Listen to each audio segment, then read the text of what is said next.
Hello बच्चों, आइए देखते हैं एक प्रश्न। उस त्रिभुज का क्षेत्रफल ज्ञात कीजिए जिसके शीर्ष है कोष्टक में -5, -1, -3, कोष्टक में 5, 2। तो हम क्या करेंगे, यहाँ पे मुख्य अवधारणा लिखेंगे। चलिए लिखते हैं मुख्य अवधारणा। तो ये क्या होगा इस प्रश्न के लिए? तो देखिए, यहाँ पे कह रहा है कि उस त्रिभुज का क्षेत्रफल ज्ञात कीजिए जिसके शीर्ष हैं, ये शीर्ष दिए गए हैं। तो देखिए, हमें पता है कि अगर आपके पास कोई त्रिभुज हो, त्रिभुज, और ये अब इसका क्या है, बिंदु ए है जिसका शीर्ष है x1, y1, और फिर ये क्या है, बी है जिसका शीर्ष है x2, y2, और ये सी है, इसका शीर्ष है x3, y। त्रिभुज ए बी सी का क्षेत्रफल ये हो जाएगा 1/2 बड़े कोष्टक में x1, कोष्टक में y2 माइनस y3, और फिर प्लस x2 कोष्टक में y3 माइनस y1, और प्लस x3 कोष्टक में y1 माइनस y2, और ये आपका कोष्टक बंद है। तो हम क्या करेंगे, दिए गए प्रश्नों को हल कर लेंगे। तो यहाँ पे जो हमारे पास बिंदु दिए गए उसको a मान लेते हैं।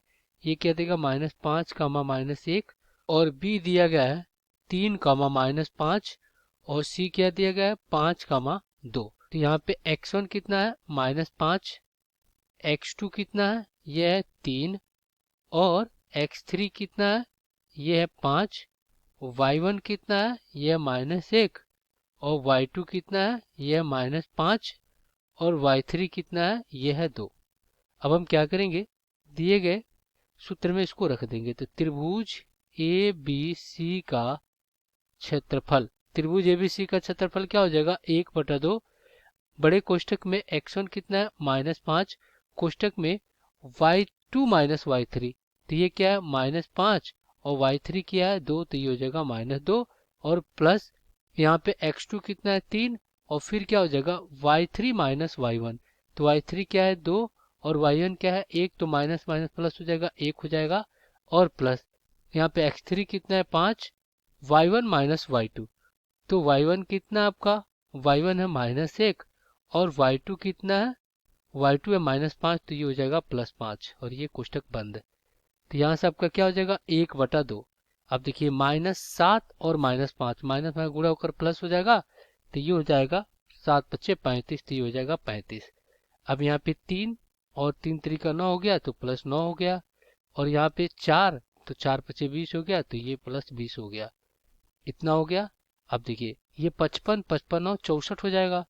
तो इस प्रकार ये कितना हो जाएगा, ये हो जाएगा 64 बटा में कितना 2, काटेंगे तो ये 32 बार में कट जाएगा।